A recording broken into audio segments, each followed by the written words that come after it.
Good morning, everybody. Welcome to our webinar session for today, which is Fitness and Nutrition, the Pillars of a Healthy Lifestyle. I would say that let us give another 1 to 2 minutes just to allow everybody to be in first before we start with the session today.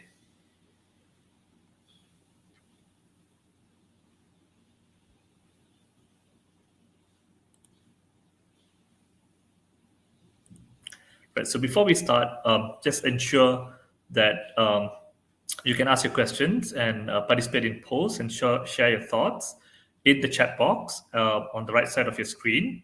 And if you want any questions to be directed directly to me, you can just type the @ and my name, Sashi, before writing your questions to direct the questions directly to me. And if you want to remain anonymous, just tick on the box that says send private message so that I would know that you want to be anonymous, and I will address your questions anonymously as well. So if there is any material that's to be given to you, you would be receiving it. You can only click on the tab at the bottom right-hand side of the screen that says download, and you can just get the materials from us. And this presentation, at the end of the presentation, will be shared to everybody in this call via PDF, just for reference.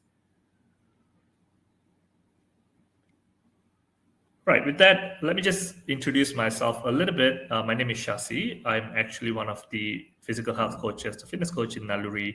And I have been in the industry for about 21 years. And I've met a lot of people. I've given a lot of talks locally, internationally, especially in universities and colleges all over Southeast Asia, and also some countries in Asia as well. And I have been specializing in weight management, muscle and strength development. Also have done a lot of pre and post surgery exercises, specifically targeting athletes post injury, and also normal population of people who actually underwent certain kind of chronic disease surgeries, such as heart disease, stroke, cancer patients. So in terms of rehabilitations, right? And with that, I would like to ask you a very simple question for today. We can go to the next slide. Okay, so let's go to the chat now, right? Just let's do a little bit of an activity. I just want to get to know all of you a little better. When you wake up this morning, did you actually feel like the lady on the left, or did you feel really, really refreshed like the lady on the right? Okay, so you can go to the chat. If you felt like the lady on the left, then just type 1. If you felt like the lady on the right, then type 2. Left, okay. All right, so we have a mixture. Oh no, we actually have 1 for everything. Everybody's feeling okay. We have 1 person who feels like the lady on the right.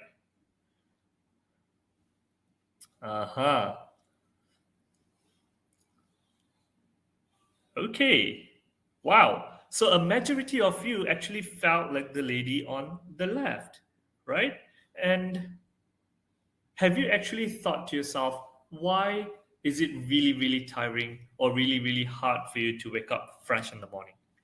Okay, so I'm just going to cover that a little bit in a bit, but let's move on to the next slide. So for today, I would like to actually share with you a little bit of insight on what we are going to touch. So mainly what's going to happen is that it would be interactive. I would ask a lot of questions in between, but I would also want to touch on some of the effects of you exercising and having a good nutrition in your life, all right? In your life, in your body, and everything else. So the first thing that I want to talk about today is the reduced risk of chronic disease, right? When we look at our surroundings, our environment, we certainly know at least 1 person with chronic disease, right? So it's either chronic diabetes, you're talking about cardiovascular disease, you know someone who've had a heart attack before, you know someone who actually is suffering from high cholesterol, high BP, or maybe cancer per se, right? So there is a research that has been done very recently that says that regular exercise and a healthy diet actually helps in lower the risk of all these diseases by at least about 20 to 30%, right? And when you compare the population of members or compare the population of the public that actually exercises and actually don't exercise, so inactive individuals, we see that those individuals who actually take proper nutrition, balanced rich diet, exercise, vegetables, practice proper eating, and managing their time really well have had lesser occurrences of any sort of chronic diseases throughout their life, right? So it's not only like a certain stage of their life, but when you look at a long term, right? So some people actually get diabetes, and when they start exercising, they start eating healthy, they actually get off diabetes without any kind of medication, right? So this is actually one of the most important things that we look at. So ideally, what we want to do is that when we live our life, we want to make sure that as we grow older, we don't get sick. So the cost of you getting sick and the hassle of you getting sick to yourself and the people around you is a lot more burdening than the sickness itself, right? So exercising and having a healthy nutritious diet helps to reduce those chronic disease by about 20 to 30%.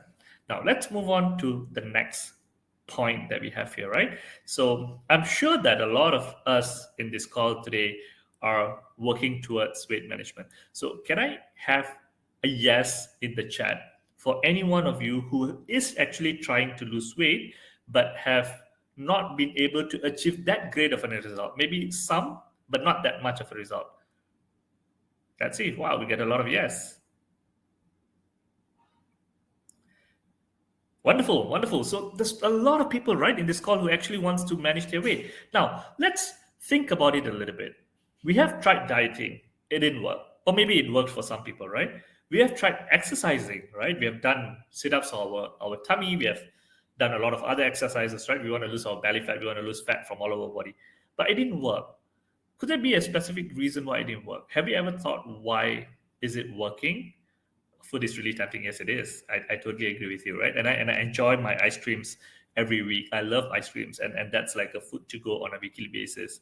Hormones could possibly be one of the reasons as well. But let's look at the fundamentals of exercising and also proper nutrition. So let's see where we are missing all these things, right? Where we are missing, which point are we missing in terms of getting proper weight management to be in place, right? So now, first thing, when we get ourselves regular physical activity, right? So when I talk about regular physical activity, it is regardless of whether you are going for a short 20-kilometer cycle, or maybe you run for half an hour or walk for half an hour, maybe you go for a swim, or you go to the gym to lift some weights, right? Or you play with your kids or walk your pets, right? It doesn't really matter. So any kind of physical activity that requires you to move is considered an exercise, right? And imagine this, when you have those kind of activities in your life and a balanced diet, it is actually proven that practicing these two mindful things will get you to achieve or maintain a healthy weight throughout.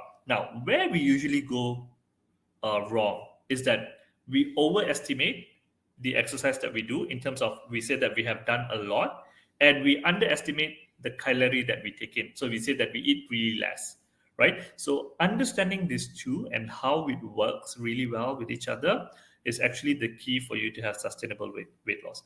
I'm going to cover a little bit more on this topic in the next following slides, right? But let me just focus a little bit on this exercise and diet, right? So studies have demonstrated that combining exercises and proper nutrition actually leads to improved weight loss. Okay, and it doesn't only lead to improved weight loss, but what it does is that when you get there to the point of the weight that you really want, it helps you to maintain it for a longer time as well, right? So especially when compared to most people who just say that, okay, I just want to diet, right? I don't want to eat. I want to do intermittent fasting, and yes, I lose weight, right? But you cannot sustain the weight for a long time. That would be a bounce back where you would get back to a stage where you're starting to gain weight again, right? So a study in 2018, it's actually a systemic review, right? It found that combining exercise and diet have resulted in actually a greater reduction in weight and fat mass. So we don't want to lose our muscle, we don't want to lose our bone density. What we want to lose is specifically fat, right? So this study has shown that this combined intervention actually reduces greater amount of fat mass compared to diet only or exercise only, right? So I'm going to touch that a little bit in the next following slides, but let's move on to the next slides.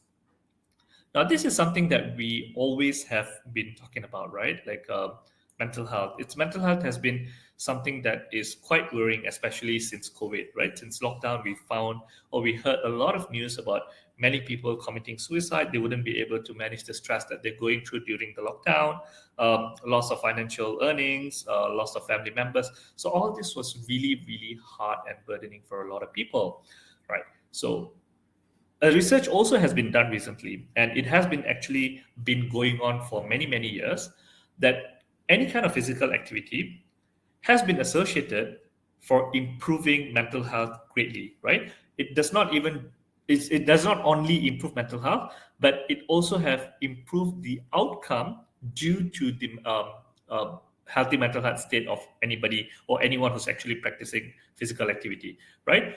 Some of the things that we have found in the research is that it actually reduces the symptoms of someone getting into depression, anxiety, and also stress, right? And this research also suggests that a healthy diet, right? So we're talking about nutrition, nutrient rich. We're talking about diet which is high in fruits, vegetables, and consuming whole grains and not simple fatty acids. We're not talking about simple carbohydrates. We're talking about high quality carbohydrates, omega three, not omega six, just omega three. All this healthy nutrient diet actually helps to protect yourself against mental health disorder. And it also has been proven that it can actually improve cognitive function, right? Okay, for an example, in 2009, there was a review of study, right? It has found evidence that, the Mediterranean style diet, which is a lot of, which emphasizes these food groups of, a mixture of food groups, it was associated with a reduce of risk of depression. So when we put these subjects into a whole Mediterranean style diet, which is fruits, vegetables, a lot of fruits, a lot of vegetables, tropical fruits and stuff like that, it actually helps them to reduce in depression. So this is something that we want to think about. So how many of us here are relying on fruits and vegetables when we feel stressed? It's a good question to ask ourselves, right? So let's move on to the next slide, please. Okay, so now, second thing, increase energy levels. Now, the first slide earlier, when I asked you, how do you feel today? I identified that all of you have lack of energy, right? And when you wake up in the morning, you feel so tired, right? It feels like you don't have enough sleep. So all these are associated to your natural body energy level, right? Regular exercise and balanced diet, again, supplies the body with all the necessary nutrients that it needs and the energy to function at a very, very optimum level, right? So when we exercise, what actually happens to our body is that we generally or naturally allows our body or force our body to increase the level of energy usage effectively, right? So when the body is effectively using the energy which is already stored within us, then we will stop feeling fatigue every day. We start feeling fatigue at any time of the day as well, right? So which means that you'll wake up fresh and you will also sleep fresh, right? Likewise, when you're consuming a nutrient-rich diet, it also provides the body with all the essential micronutrients, right? So carbohydrates, proteins, fat. So when you go on a diet, usually we tend to skip carbs, we tend to skip fat. But carbohydrates, protein, and fats, or macronutrients, are all three important factors in our life. And we really need to get that in a proper amount so that our body also has all the energy required for us to function optimally on a daily basis, right? And not only talking about macronutrients, right? So we also look at micronutrients. So what are the micronutrients that we usually have, right? Vitamins, minerals, right? So all these are extremely important for us to wake up like the girl on our right rather than waking up like the girl on our left earlier, right? Let's go to the next slide. Okay, so the next one is talking about increased or improved cardiovascular health. Now, imagine I told earlier, like I'm going to talk a little bit more about the exercise and whatnot, right? So when you talk about exercise, there are two types of exercise that we usually do. So we heard this term of exercise that's called cardio exercise. And then we've heard this term that says weight training or resistance training, which is a normal thing that we usually hear, right? So now let's talk about cardiovascular exercise. So when you talk about cardiovascular exercise, we are actually relating to cardio exercises, which is running, walking, jogging, swimming, skipping, right? So all those that requires you to perform the same movements over and over again for a prolonged time, and also elevates your heart rate to a certain level and sustains at that level for a certain time as well, right? So when you do this kind of exercises, right, what happens is that your heart becomes a lot more stronger. It's like when you do a bicep curl, your biceps become bigger, right? When you do a squats, your glutes, your hamstrings, your quads become bigger. But when you run, when you cycle, when you swim, when you jog, walk, your heart muscle becomes stronger. So what does it mean for your heart muscle to be strong?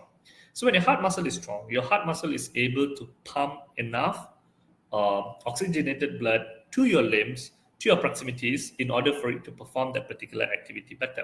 So if you have noticed, maybe for those who are actively doing some sort of an exercise, maybe about 6 months back, running at a certain speed would have been hard for you. But today, running at that same speed would be easier for you. The only reason is because your heart has become a lot stronger to be able to deliver all the needed blood to your muscles to function for that particular activity, right? So what else does it do? It also helps in lowering your blood pressure and also improves your blood lipid profile. So for those here who have had their blood test done in these recent months, and if you feel that your cholesterol level is slightly increased, exercise and having a good combined with good nutrient actually can reduce your cholesterol level greatly if it is not in an endangering stage, right? So of course, when it's extremely high, then we need to get on medication. But if it's getting there, that means you're not there yet, but it's actually getting higher and higher and higher. A combination of exercise and a good nutrient meal is enough, sufficient for you to reduce your cholesterol level, right? And also, research have shown that combining both of these elements actually is extremely effective in reducing the risk of heart attack and other diseases that are associated with your cardiovascular as well, right? And let's move on to the next one. Now, this is something that we want to talk about greatly, right? Strengthens bones and muscle. So when you talk about bones and muscle, I understand that as we grow older, especially for the ladies, you don't want to get yourself involved in resistance training or weight bearing training, right? Yes, let me cover that question in a bit, right? So we don't want to get ourselves into weight training or resistance training. So the question is why? Okay, now I know that weight training might be a little bit more painful. Resistance training might be a lot more painful compared to just walking and running. You don't feel that pain. But ideally, what happens is this, right? When you exercise, yes, you can actually increase your stamina to a certain level. That's true. But what more happens in your body is that you maintain your muscle mass, right? So when you maintain your muscle mass, you actually ensures that you are fighting against a process called sarcopenia, right? So sarcopenia is an aging process that happens naturally to everybody. But what happens is that when you grow old, your body tend to lose muscles at the rate of 1%, 1 to 2% in a year, loses its density and strength at about 3 to 5% in a year, and loses its mobility at a rate of 5 to 10% in a year. So, which means that you get slower, you can't jump higher, you can't run faster, you can't move faster, and you feel that you're getting weaker and weaker, right? Exercise, especially weight bearing exercises such as jumping, such as lifting weights, such as any kind of resistance training that involves additional resistance to your body, like resistance band and stuff like that, it helps and maintains strong muscles and strong bone density, right? So when we talk about bone density, we are talking about osteoporosis. So osteoporosis are for those people who are not that active when the bones become brittle and easily fractures, right? Adequate protein intake is also essential for optimal muscle health. So whenever your muscle goes through stress, adequate protein intake assists in recovery in a lot better, together with an addition of essential amino acid that you consume with your food on a daily basis, right? So now, studies also have shown that exercise combined with proper nutrition actually helps you to somehow increase your muscle mass, your strength, and also improve your bone mineral density, especially as you start aging, right? So there's a lot of benefit to it for anybody here who wants to know what are the best and proper way to get into a routine of exercising, be it cardio or strength training, you can reach out to me after this webinar personally on the app. Um, and also, just a little bit touching on some of the questions on which is already on the chat poll here. Um, Talking about omega 6, talking about omega 3 and 9, right? Yes, it is correct. Omega 6, even though it has higher level of omega, but it is more harmful to your heart than it gives benefit to your body. So ideally, what we want to maintain is that we want to maintain with active omega 3 oil, which is the best kind of oil that helps you in regulating of blood, increasing your heart capacity, making sure that your joints are actually working properly, and a lot more stuff, right? So thank you for that question, Shafira. Let's move on to the next slide. Let's cover the questions a little later. Okay, immune function. This is a very, very interesting thing to talk about today, especially at the end of COVID period. We still have people having COVID at the moment. And if you notice that the general population in Malaysia at the moment, when they fall sick, especially after the pandemic, whatever sickness that they get into, it can be a normal flu, right? Or it can be just simple cough or dry cough or whatever, right? When you notice that happening right now, they have a more prolonged period of recovery compared to when we don't have COVID-19 in our body before. Have anybody noticed this? Yes? Maybe yes on the chat. Anyone in your family member who got sick right now actually takes a lot longer to actually get better, right? Okay, so this is due to how our body perceives immunization, right? So when we get ourselves or when we build our resistance, right now the virus around us are getting stronger and stronger. It evolves. Virus actually evolves, right? So when some sickness comes about, we see other viruses getting evolved as well, right? So it knows how to host the body a lot better as well. So when it goes into your body, your normal medication, your normal practice might help, but it might not be effectively helping you because your immune system is already jeopardized. It's already at a lower system rate, right? So now you get to boost that back up again, right? And we know that when we exercise and also taking good nutrition together with that exercise, it actually helps to support a strong immune system, right? What happens during physical activity is that circulation of your body or blood actually happens a lot better. So when your body has good circulation, it actually allows the immune cell to move freely throughout your body. So now when we don't do any kind of activity, even though we are vaccinated and all that stuff, the vaccines and the medicines are not able to move as rapidly as they're supposed to fight against the viruses that are moving extremely rapid. So in order for us to help that to happen, we need to first enhance that flow of circulation. So exercising has actually been proven multiple times, right? That it actually helps in improved blood circulation. As you can see, a lot of people who exercise have big veins, right? So the more blood is being circulated, more nutrient is being circulated, and everything else is actually in a very good flow, right? Research also indicated that acute exercise, right? So for people who have been exercising for a very, very long time without stop, it actually has an anti-inflammatory effect, right? Which means it can also fight against cancer, right? So we know that exercise has been associated with the reduce of many diseases, but now we also know that it is also associated with the reduce of infectious disease. So which means when you exercise, it's harder for you to get affected by any disease which are infectious compared to those who don't exercise, right? With that being said, proper nutrition, you're talking about certain vitamins like vitamin A, vitamin C, vitamin E, zinc. All these vitamins actually play vital role in supporting your immune system effectively, right? Okay, so I'm going to touch a little bit on that questions in a little bit. Let's get on to the next slide. We have something about that later. I'll just touch on that. Right, now, next thing is improving your sleep quality, right? So yes, the first slide earlier told me a lot about the quality of sleep that you have for most of you on this call, right? So when you exercise more regularly and taking in a very healthy diet, right? Research have found that it actually helps people to doze off a lot faster, and not just dozing off faster, but actually getting into deep sleep a lot better, right? So it actually manages your sleep wake cycle. You exercise and you sleep and you get up and you do your activity, you exercise again and you sleep. It actually regulates it. So you sleep exactly at the same time, you wake up at the same time.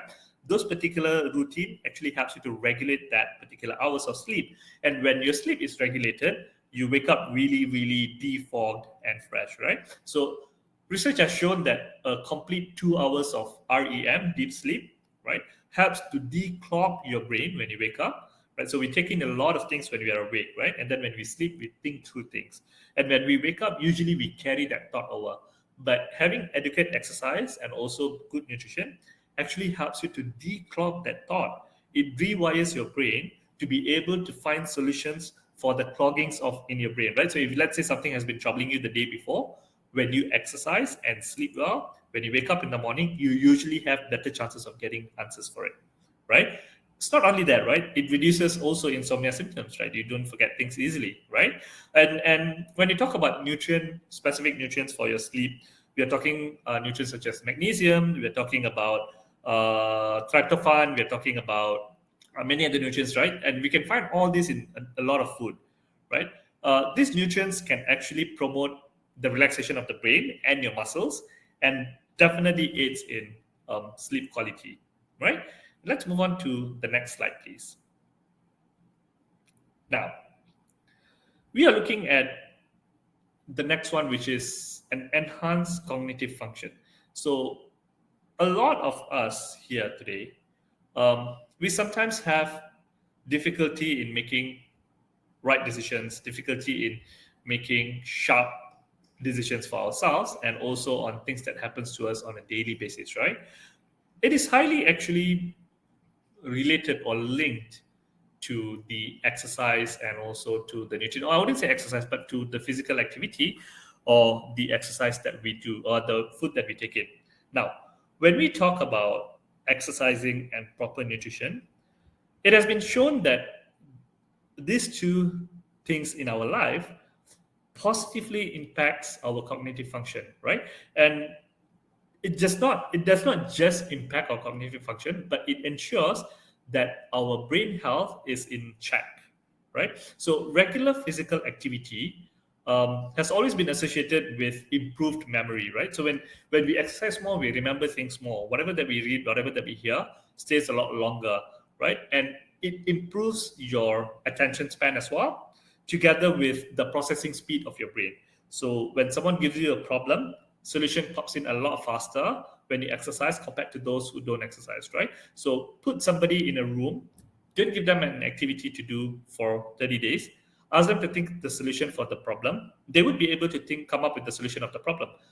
Compared to the person who is exercising and put him in the same room and ask them to do it, they also will come up with the solution, same two people, but the speed of them coming up with the solution is a lot more greater, and this has already been proven through multiple researches that has been done in the past years, right? uh, and when you talk about healthy diet food that are rich in antioxidants, right? So what are antioxidants? Most berries have good antioxidants, right?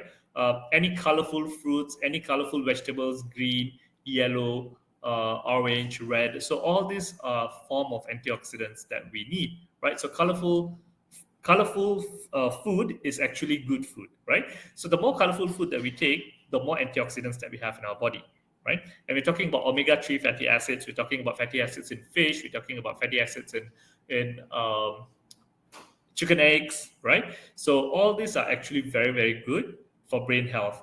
It is linked to a reduced risk of age-related cognitive decline and also neurodegenerative disease, which is better for exercise, aerobic and aerobic. Okay, we can touch that a little later, right? So we can have a discussion on that. That's a very good question. Okay, so basically what I would like to summarize here is that when we have proper exercise and proper nutrition, your brain functions a lot more effectively compared to when you don't have it, right? And let's go to the next slide before we touch on the questions.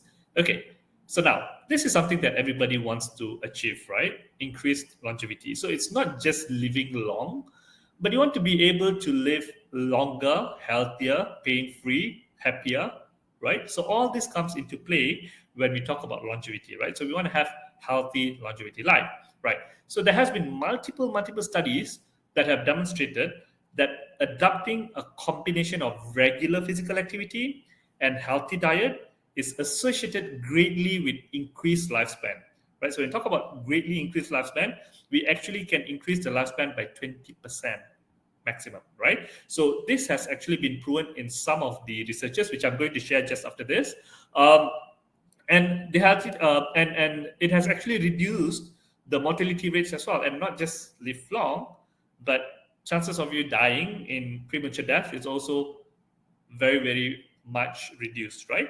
And a large scale study that was published sometime back in 2018 found that when you actually exercise enough, um, and following the guidelines, right, which is 150 minutes of moderate intensity exercise per week, and adhering to a healthy diet. That means you get your fibers, you get your fruits, you get your vegetables, you get your protein, your carbohydrates, your fats, your vitamins, your essential amino acids. So all this in your body on a daily basis, um, it's associated with a significantly reduction in overall mortality risk, right? So that means you won't be getting diseases as well, right? So this is some of the things, or I would say, this is the reason why that we look at some of the reasons why we looked at exercise and nutrition being one of the or two of the pillars or most important pillars when you talk about a healthy life, right? So with that, let me get to the questions right now and address some of the questions that I missed a little bit earlier. Okay, so let's go back up. Okay, so we have a question on what is the best time for exercise: morning, afternoon, or evening?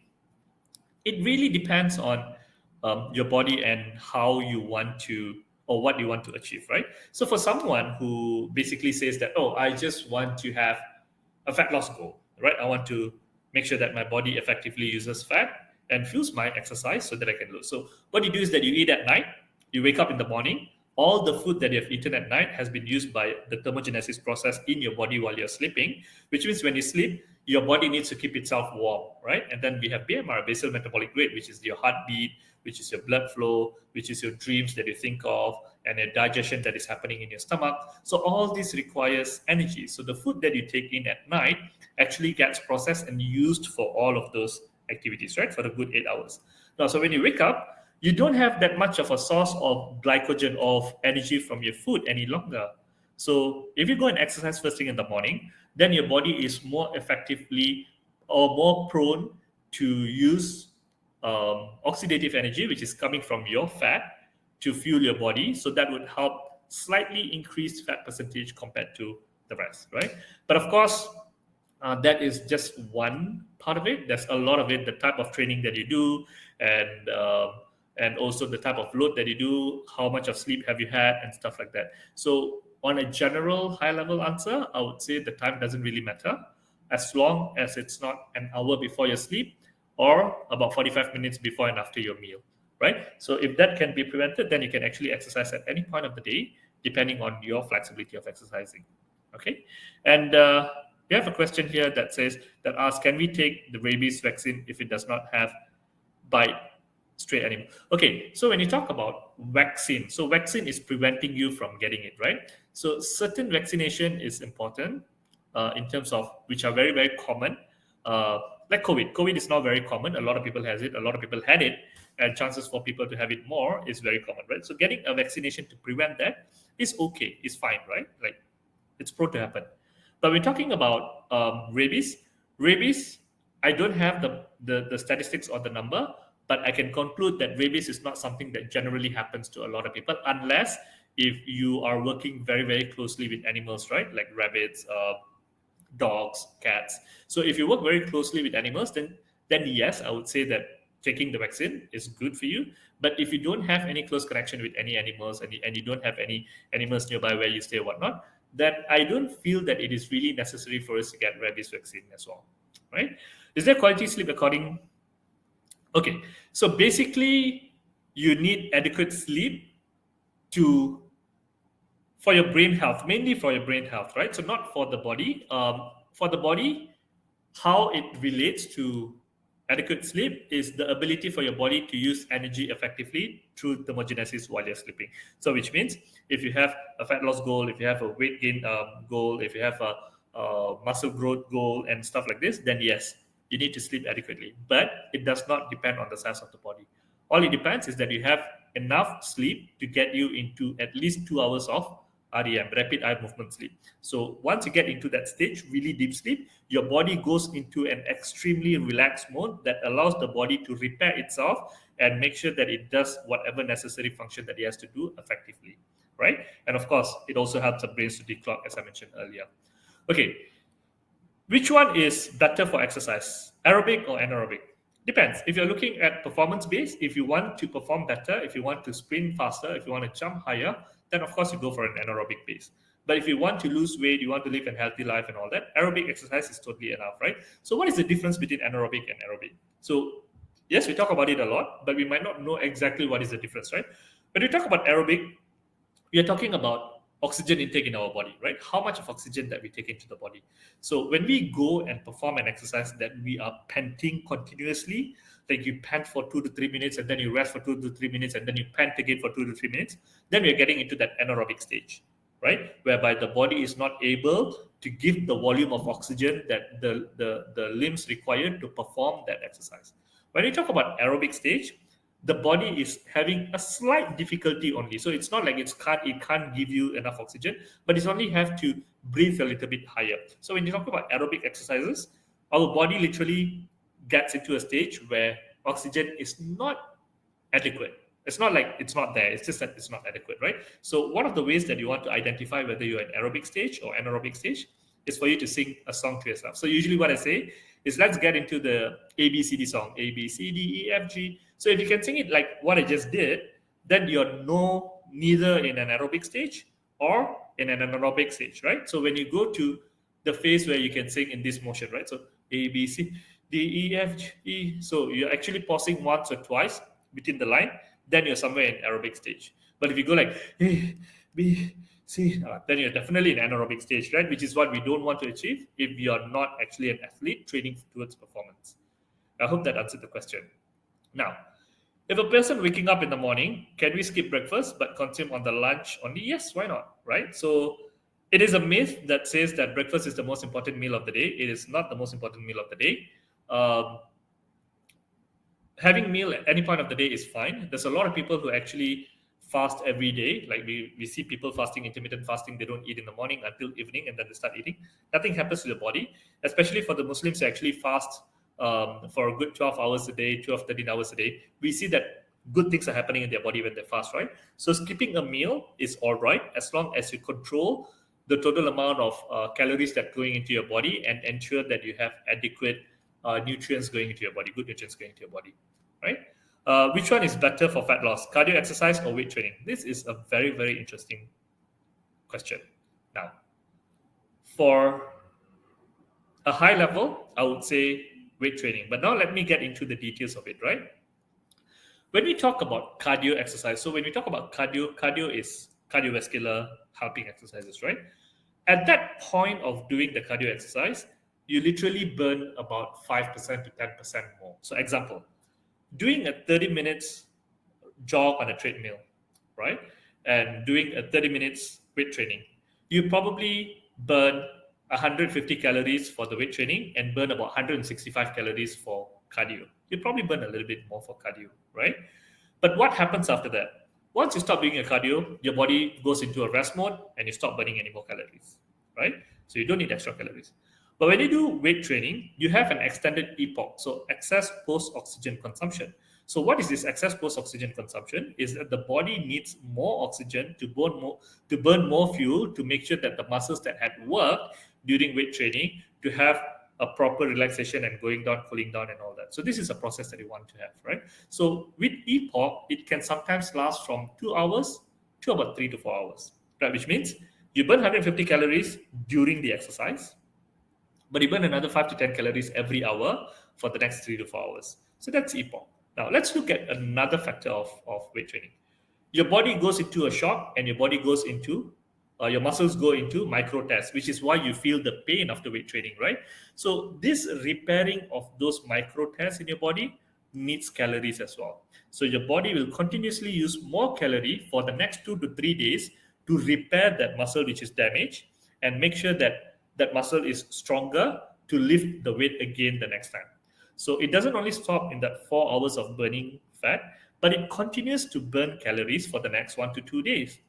And not only that, when you do weight training, your muscles become bigger. So muscles are metabolic cells. So what are metabolic cells?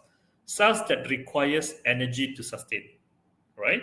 So when we say that when we exercise, we use energy, when we exercise, we use energy, what it means that when you run, your glutes are moving, your quads are moving, your hamstrings are moving, your calves are moving, your core is moving. So all these muscles that are moving requires energy. So the body delivers the energy to those muscles, right? So when the muscle is small, the muscle needs lesser energy to move. But when the muscle is big, it needs more energy to move.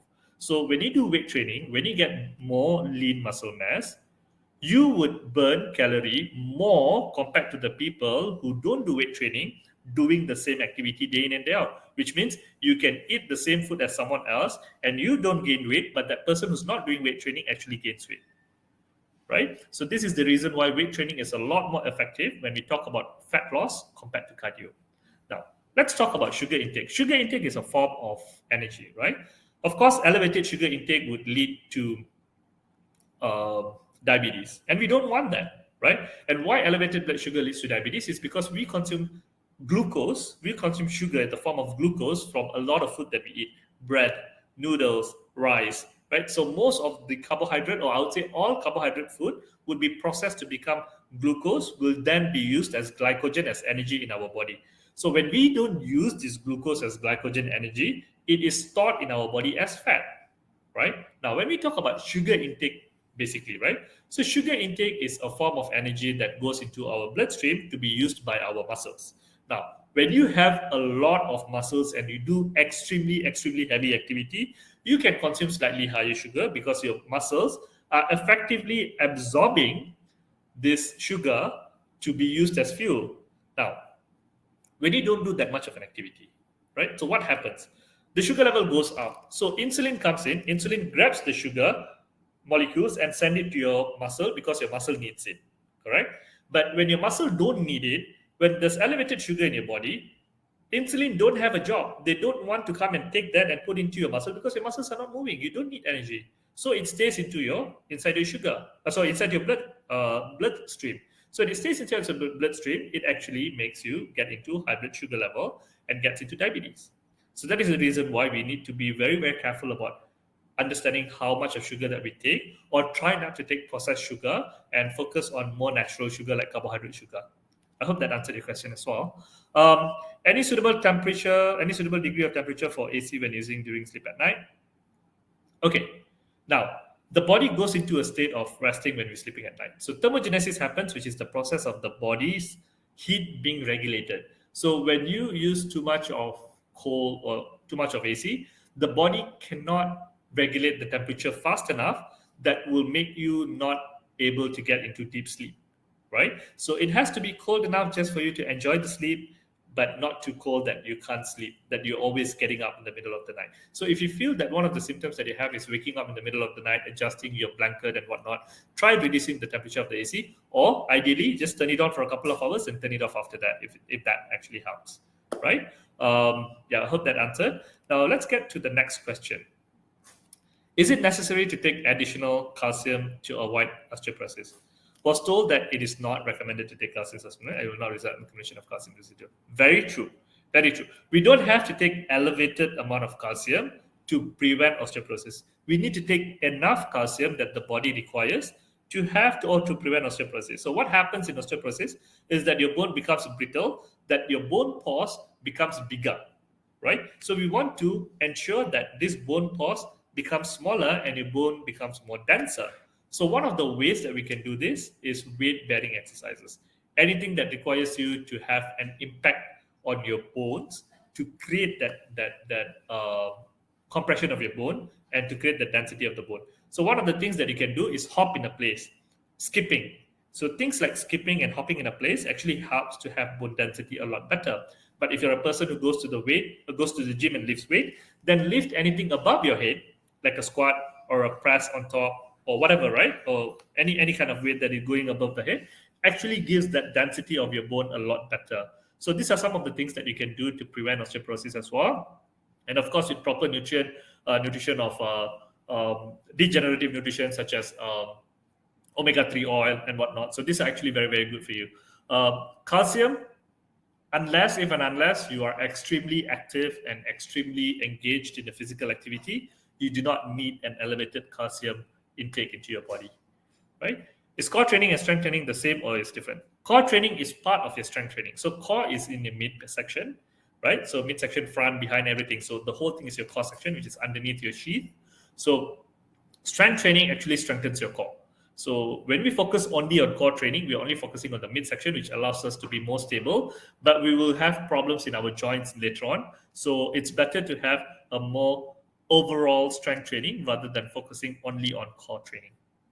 And let's move on to the next question. Apart from brisk walking, what other exercise can we do to lose fat on tummy?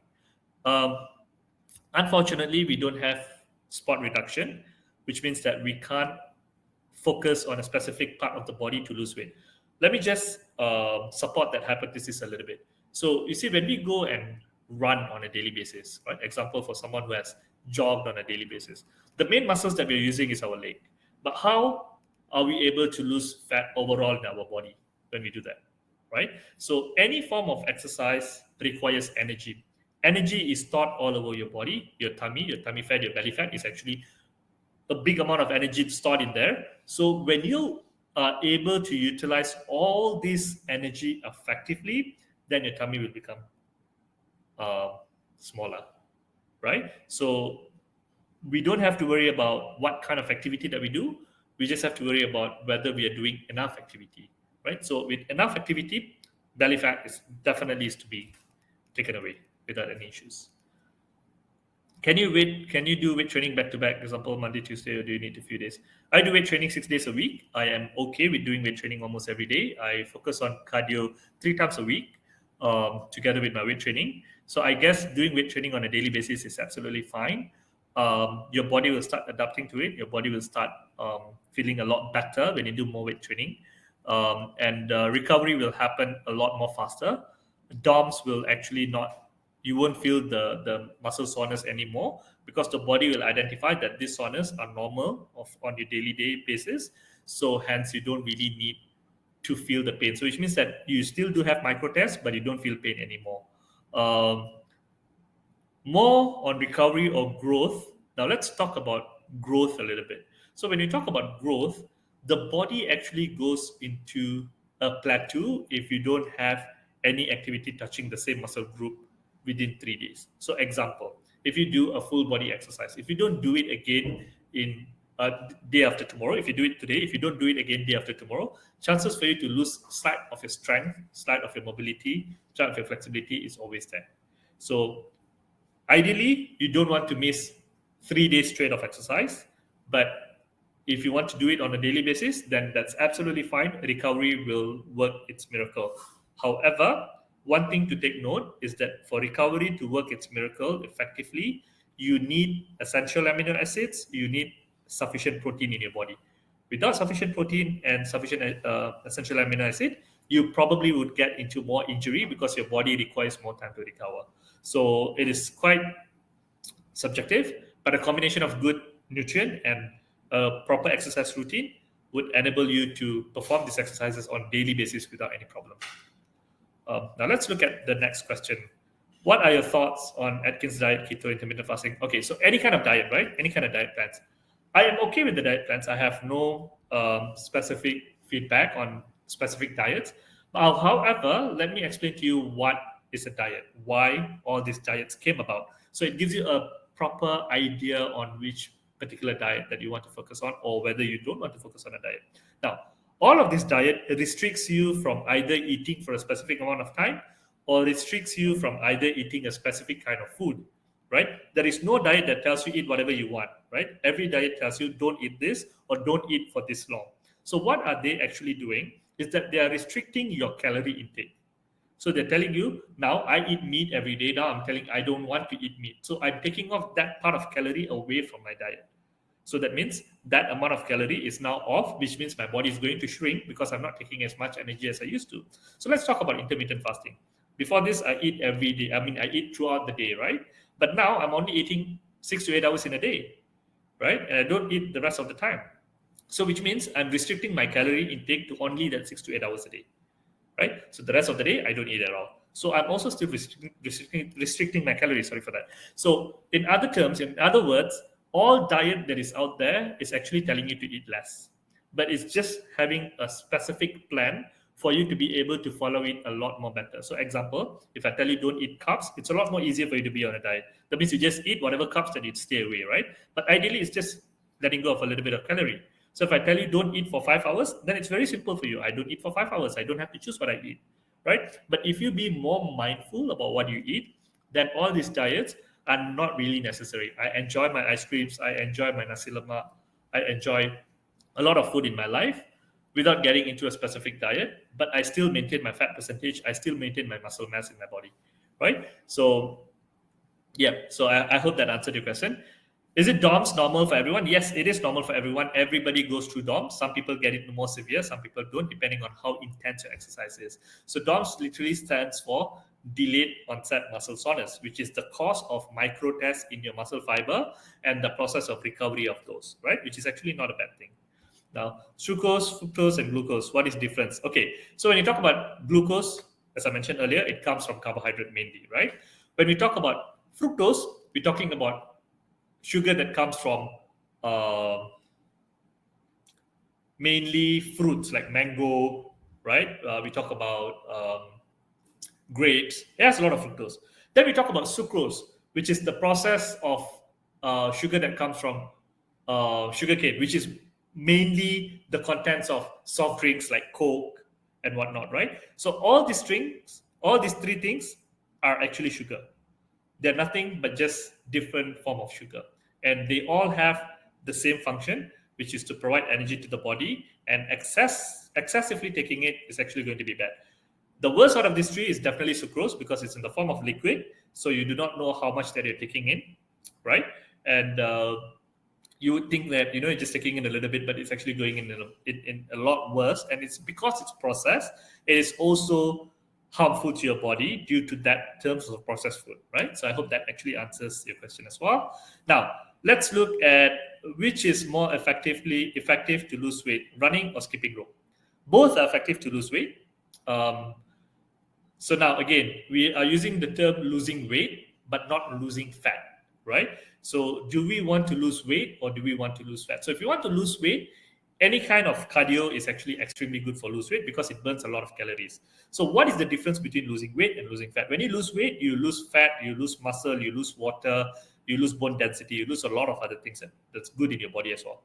But when you focus on fat, then you're just losing fat. You're maintaining your water percentage, you're maintaining your muscle percentage, you're also increasing your muscle mass for that matter, right? So it depends on what your goal is. If you want to first lose weight and then you want to build muscle mass, then up to you. You can use whatever that you want. But it has been told that if you can skip for 3 minutes continuously without even a single break, then you have actually optimized in losing a lot of fat mass in your body. So you can try that if you want to, but I would suggest to focus on losing fat instead of losing weight. So what you need to do is that you need to eat less, you need to lift weights, you need to do a little bit of cardio, and you need to take sufficient protein. So this four combination: eat less, lift weight, do a little bit of cardio, sleep well. In fact, okay, sleep well, and take sufficient amount of protein will ensure that you lose fat and gain muscle mass. So that is actually the best combination that you can have, right?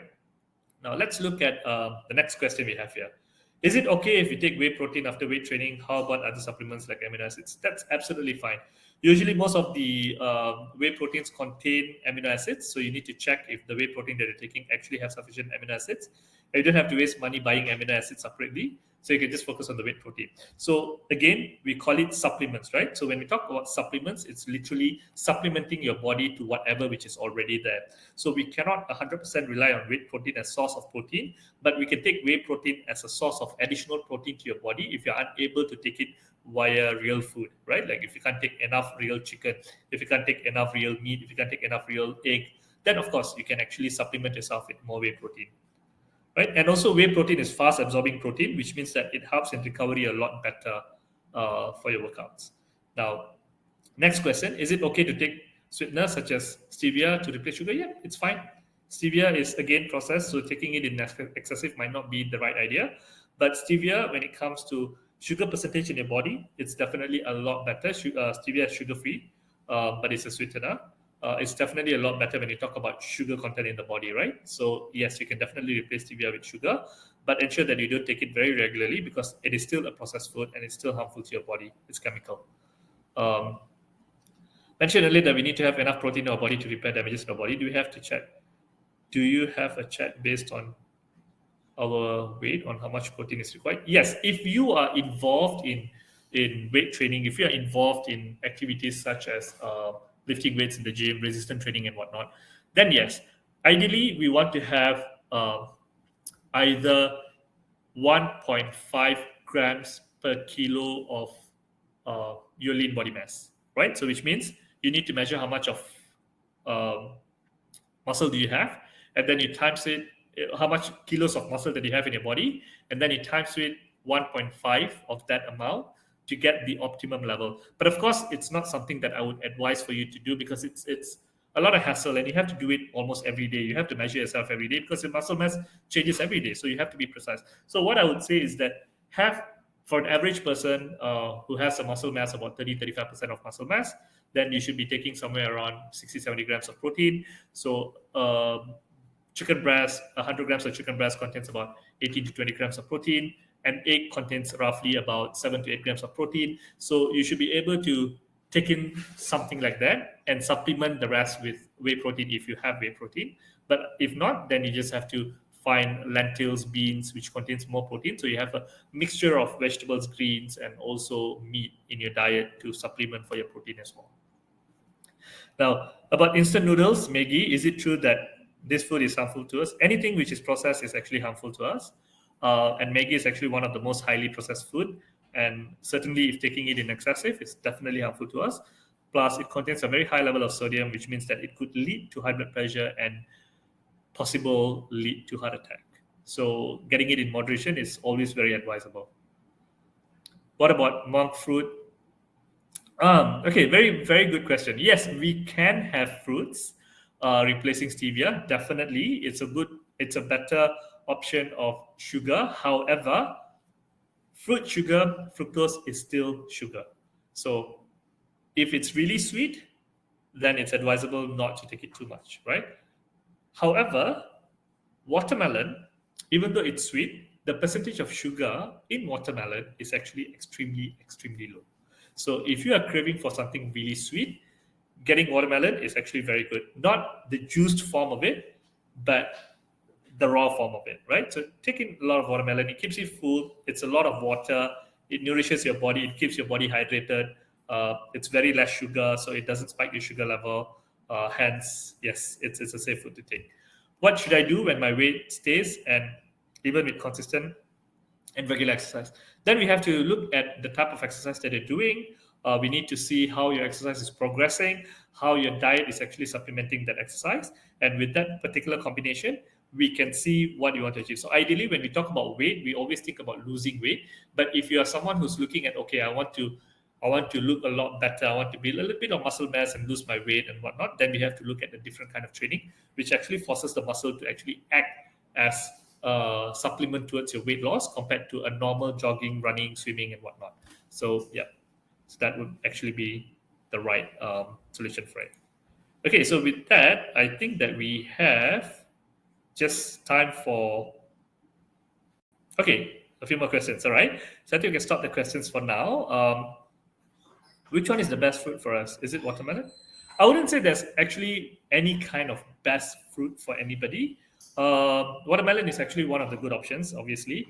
but you have every fruit. So most fruits give us a lot of it's low calorie mostly, so it gives us a lot of benefit in terms of weight loss and whatnot. It also provides us with a lot of fiber, so it's not only from the aspect of sugar that we look at fruits, but we also look at many other micronutrients in the fruit, vitamins. We're looking at amino acids. We're looking at so many other things in the fruit that can help us, together with a proper amount of fiber in our body as well that could help us. Okay, so I guess with that, it's 12 o'clock now. Since we don't have any other questions, thank you so much for having me to talk to all of you about the topic that we had today, which is fitness and nutrition. I would strongly recommend that all of you reach out to us in the app, the Naluri app. Reach out to us and talk to us. If you want to talk to me today personally, you can always go to the app, go to the fitness trainer channel, and just say hi, Sashi, and I'll be more than happy to respond to all of you anytime today. And thank you so much for being very, very participative. And I hope that all your questions have helped the rest of your team to get a lot more better idea on how you can actually use exercise and nutrition as part of as a way for you to live a healthier life. And with that, thank you so much and have a pleasant evening, everybody. Bye bye.